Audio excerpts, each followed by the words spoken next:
I hadn't spoken to my family in almost 8 months. Not since Grandpa died. Not since the will was read and everyone went home, disappointed except me. But they didn't know that yet.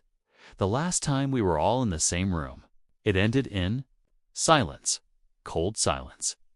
Not the kind that lingers after grief, but the kind that settles in when words have already done too much damage. I was never the favorite. Not even close. Can't believe he showed up. My cousin Mark had muttered that day, not knowing I was standing right behind him. My sister pretended not to hear. My mom looked away. And my father, well, he hadn't really looked at me at all since I dropped out of law school to work with vintage TIMEPIECES. Grandpa was the only one who truly saw me. So when the envelope arrived thick, off-white, and smelling faintly of the paper drawer, from my father's study, was surprised, not by the invitation itself, but by the formality of it. You are cordially invited to a family dinner to honor the late Harold Montgomery. A dinner 8 months after the funeral. My first thought was, why now? And my second thought was worse. Why me? Almost didn't go. But then I remembered the last thing Grandpa said to me in the hospital. His fingers wrapped around my wrist, trembling but still firm. You'll know when it's time. Keep the watch close. It's more than it seems. I didn't understand then, but I do now. That morning, I stood in front of the mirror longer than usual. I dressed plainly, no intention to impress. His watch rested against my wrist, ticking rhythmically. Like it had for decades on his. It was a 1962 Patek Philippe, the kind collectors would sell a kidney for. But I'd never sell it, not after what it meant. As I drove up the gravel path to the estate, I could already feel the knot forming in my stomach. The Montgomery house hadn't changed. Still pristine, still suffocating. Inside, voices floated from the dining room. Laughter, forced and hollow. The clinking of wine glasses, and then my sister's voice. I doubt he even remembers which fork to use.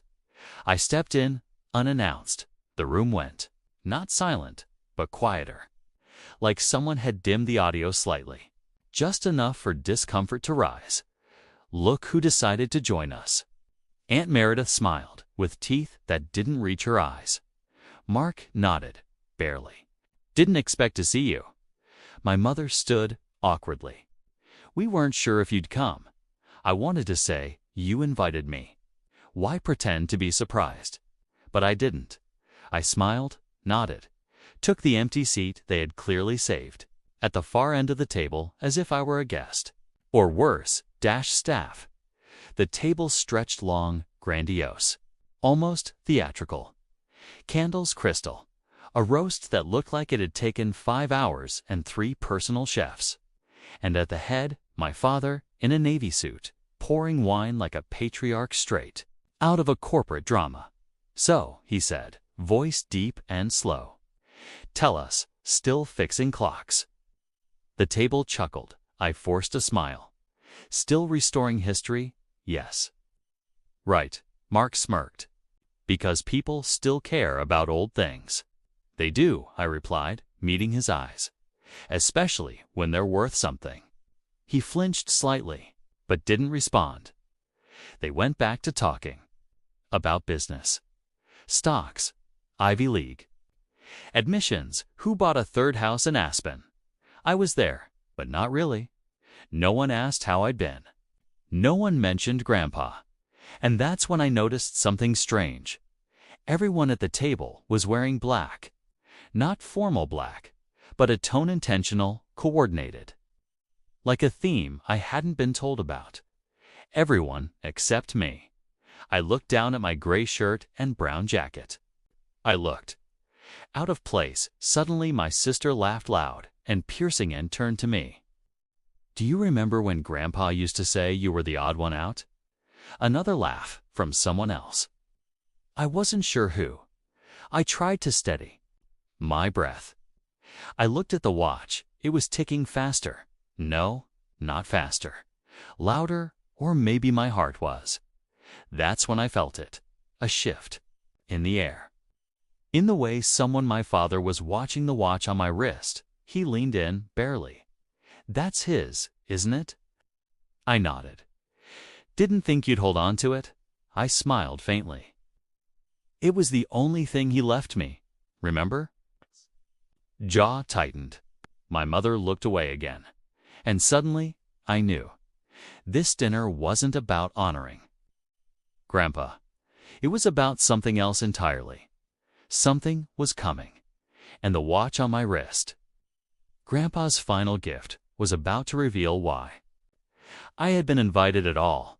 They say family dinners are meant to bring people together. But this one felt like a strategy meeting before a hostile takeover. The food was elaborate, sure, but the conversation, a mix of veiled insults and social climbing. Across the table, Mark was telling everyone about a real estate deal in Palm Springs. Off-market, gutted the whole place. Tripled its value in 6 months, he said, adjusting the cuff of his overly tight blazer. Next to him, my sister Charlotte kept refilling her wine. Her husband, Greg, stared at his phone under the table. Their twin sons were away at boarding school. They mentioned that 3 times in 1 hour. No one looked at me unless it was to laugh at something that didn't include me, my father. Always the showman, tapped his glass. Before dessert, he began, standing up. I'd like to say a few words. Everyone quieted, like we were in a courtroom. He held his glass aloft. To Dad. Harold, a complicated man, but a brilliant one. He built this family, this house, this name. Everyone raised their glasses. To Grandpa, someone echoed. Except me. I was looking down at the watch. There, under the crystal, the second's hand jolted twice. Not smoothly, more like a glitch. A stutter. I tilted my wrist. The backlight flickered. The watch wasn't digital, but it glowed for a second. Just one. I blinked. My cousin Rachel leaned over and whispered, "Still think you're special just because he gave you that old thing?" I didn't answer, but her words stuck. That old thing? They had no idea. Just then, the lights dimmed, slightly automatic lighting, triggered by sunset. It gave the room a colder hue. The chandelier sparkled like ice. My father continued. I think we all hoped the will would clarify things. But, as we know, there were no surprises. Harold kept things simple. That was a lie, because I remembered what the lawyer said. There are no surprises in this document. But there may be something ... undisclosed. Not today. I hadn't understood it then. Now, with the watch pulsing subtly on my wrist, I wondered if this dinner was the day. Charlotte broke the tension. Remember when he made you catalog all his watches one summer? He always said you were the quiet one. Mark snorted. He meant boring. They laughed. I stayed quiet. Then something happened. Greg, Charlotte's husband, pointed at my wrist. Is that the gold one? From the study. I thought your dad took that. My father looked annoyed. I didn't take anything. Greg shrugged. Just looked familiar. I remember the engraving. That stopped me cold. Engraving? I asked. What engraving? Greg blinked. You didn't see it. I took the watch off slowly, turned it over. The usual text was there, 2 h.m. Time is the last truth. But beneath it, faint, almost invisible, something new shimmered under the light. A second layer, almost like a UV ink. What the hell? I whispered. Charlotte leaned in. What? I said nothing. The mood shifted again, from passive-aggressive to quietly alert. The air felt like the moment before a storm. No one said it, but I could feel it. They were all watching me now. The invisible man had just become visible. And the watch. It had started to tick in a pattern I'd never heard before. Not seconds, not time. Morse code? I must have stared at the back of that watch for a full minute before anyone dared speak. The invisible inscription shimmered again, barely there. as if it were never meant to be found. And yet, someone wanted it to be. What does it say? My mother finally asked, her voice cautious. I looked up, heart pounding. There's a second engraving, under the original. But I don't know how it's visible now. My father stepped forward, slow and deliberate. Let me see it. I held it tighter. There was a long silence. Then I read the words aloud. Activate clause at dinner table. Code 3192. The room froze. Mark laughed nervously. What the hell is that supposed to mean? Some prank? But my hands were all ready. Moving, I turned the crown of the watch 3 notches clockwise. Then 1 back, then 9 forward. 2 back again. The second I stopped, there was a mechanical click, and something inside the watch shifted. Not a spring. Not a gear, a compartment, suddenly. Hush.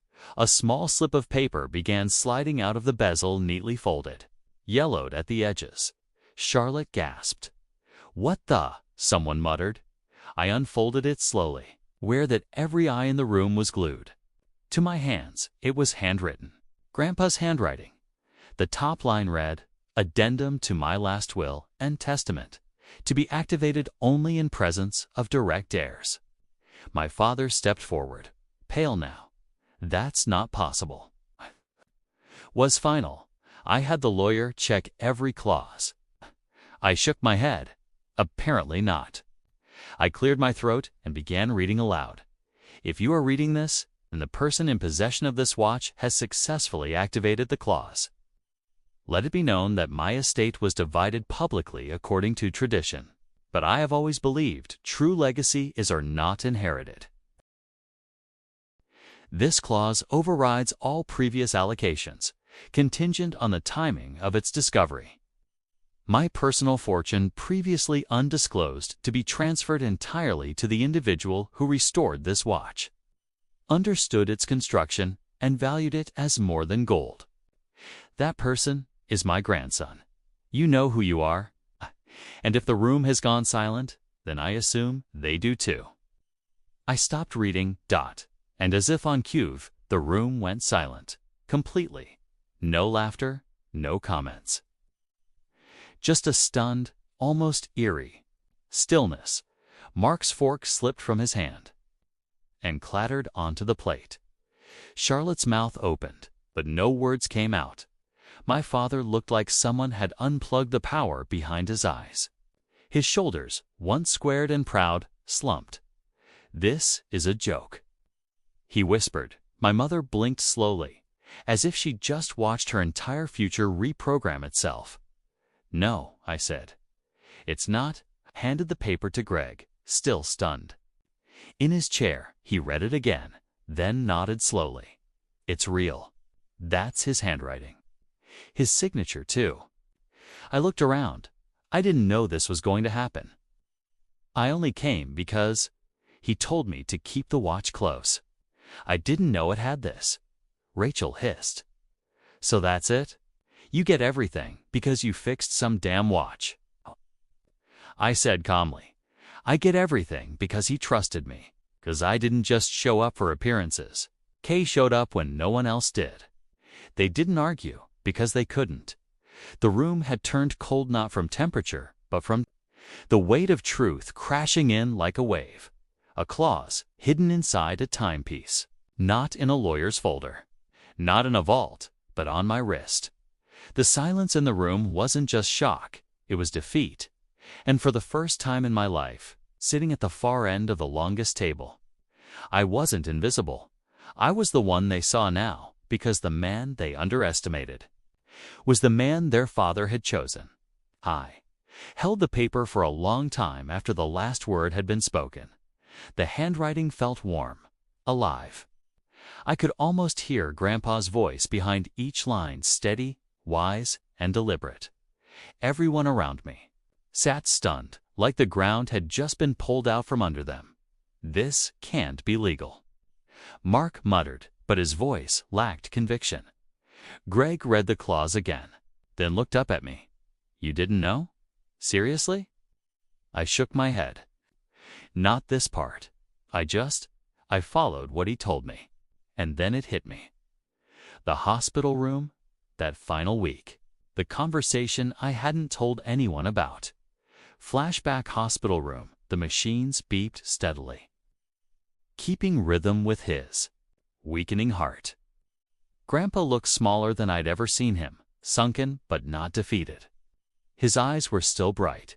He motioned for me to come closer. "Did you fix it?" he asked. I nodded, pulling the watch from my pocket. Fully restored. Even the second hand is smooth again. He smiled faintly. "It's not just a watch. You know that, right?" I figured. He chuckled, then coughed. "There's a code only works once. At the table, you'll know when it's time. A code." He squeezed my wrist with surprising strength. The rest of them, they'd chase the name. The houses, the stocks. But you saw what mattered. Time. His voice broke. "Don't let them bully you out of your place. You earned this." "Earned what?" He looked up at the ceiling.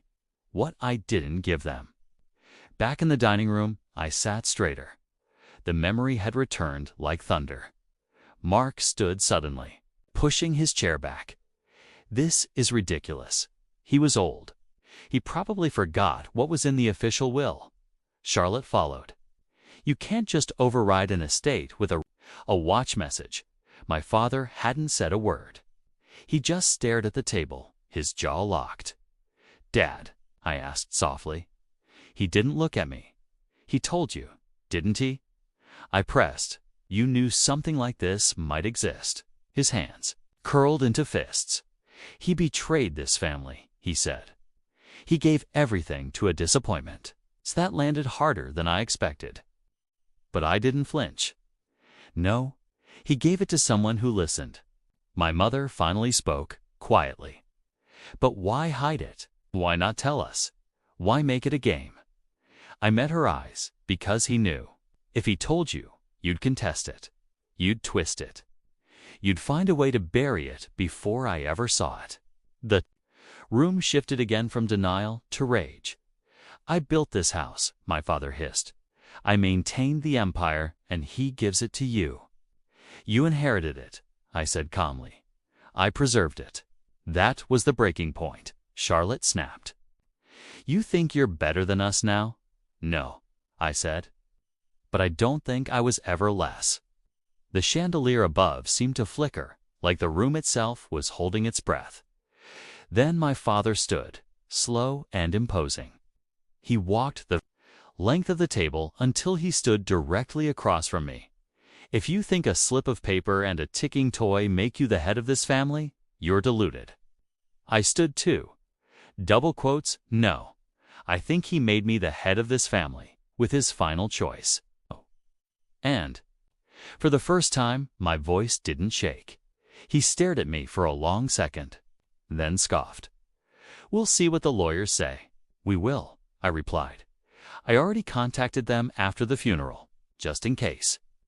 They confirmed any document bearing his signatures, especially one concealed in a personal object. He's admissible under his estate's contingency clauses. His face turned red. Charlotte threw her napkin onto the table. "Enjoy your dinner then, king of the watch shop." She stormed out. Greg followed. Rachel whispered something under her breath and left too. Mark lingered, glaring, then muttered, "You'll regret this." "I already regretted being part of this family," I said. This just made it easier to move on. My mother stayed seated. Her eyes shimmered with something between regret and fatigue. "He loved you more than we realized," she said. I nodded. "I know." When the door finally shut behind the last of them, I sat back down alone. But not lonely. The table had gone from full to empty in 10 minutes. But I felt full for the first time in years. The ticking of the watch echoed now, louder, prouder, and somewhere deep inside its mechanism, I swear I could still hear Grandpa's voice. "You'll know when it's time." The next morning, I woke up to 37 missed calls. Charlotte, Mark, my mother. Even Rachel, who had sworn she'd never speak to me again. And 3 from a number I didn't recognize.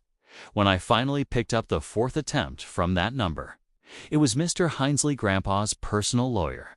So, the clause was activated, he said, not even surprised. I told him everything. The watch, the code, the dinner. He asked for a photo of the letter. Then he sent 2 words. It's valid. I almost dropped the phone. By noon, the news had already traveled beyond the family. Somehow, Rachel had leaked it to her husband, and he told his brother.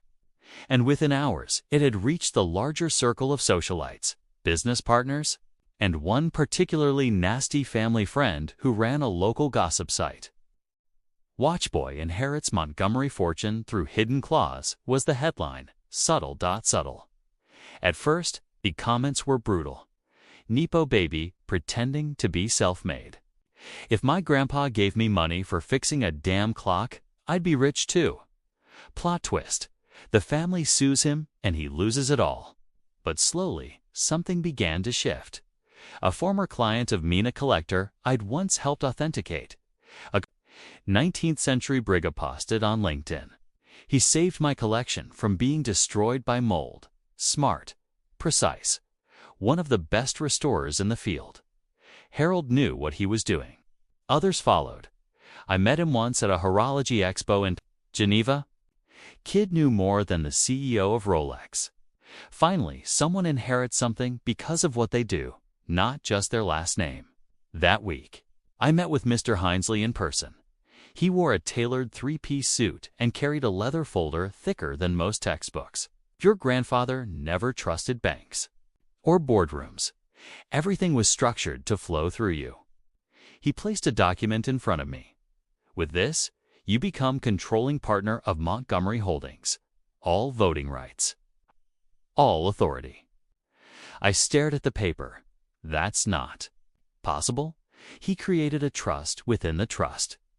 One triggered by, well, a watch. I've never seen anything like it. He paused. You're not obligated to accept. But I knew I would, not because I wanted the power, but because I needed to prove to myself that I could build something different. Better, my first action was symbolic. I returned to the family estate. This time, not as a guest. I had the locks changed, and I scheduled a full audit of every department in the Montgomery Holdings umbrella. Charlotte's husband was quietly let go from his consulting role. Mark's position was frozen pending review. Rachel's monthly trust assistance was paused until she responded to a formal inquiry about misuse of funds. The emails came flooding in, some furious, some desperate. My father didn't contact me until 2 weeks later, when I walked into the boardroom for my first official shareholders meeting. He was there, standing by the window, arms crossed. You came, he said, almost like a challenge. I was invited by legal right. He studied me. You're not ready for this? I tilted my head. Neither were you when he handed it to you. You were 28. I'm 30. He stepped forward.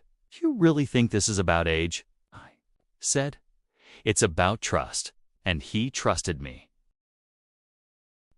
There was a silence. Not cold this time, just tired. He looked at the table. I hated that watch, he said suddenly. It always ticked too loud. He wore it like it meant something more than all this.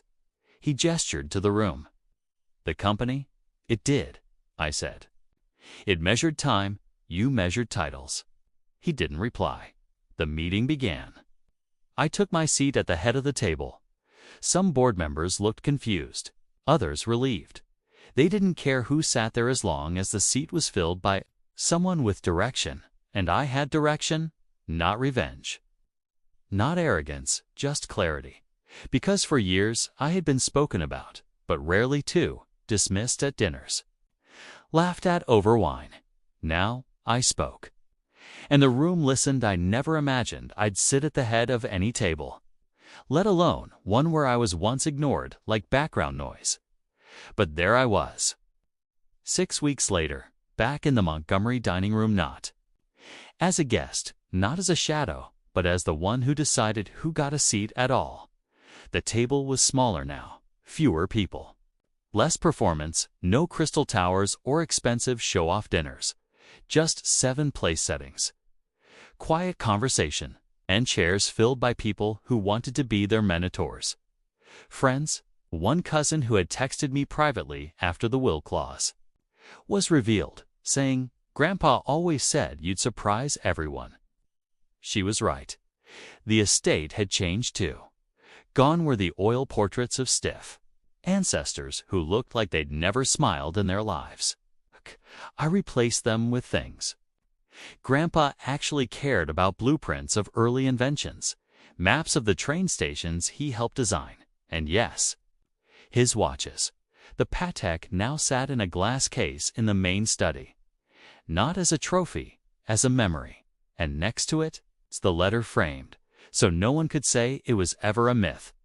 A week before the final transfer of control was complete, I got a letter, handwritten. Unmarked envelope, no return address. Inside was a card, no greeting, just one sentence. The will wasn't the only thing he left behind.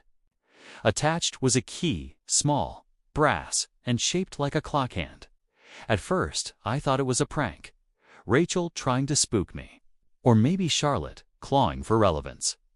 But then I remembered one day, years ago, when I was still a teenager, Grandpa had pointed to the floorboards under the west bookshelf in the library and whispered, "Every family has a vault. Ours just doesn't look like one." That night, I went to the library, moved the shelf, lifted the boards underneath a narrow metal hatch. The key fit perfectly. Inside was a leather-bound notebook, dozens of pages.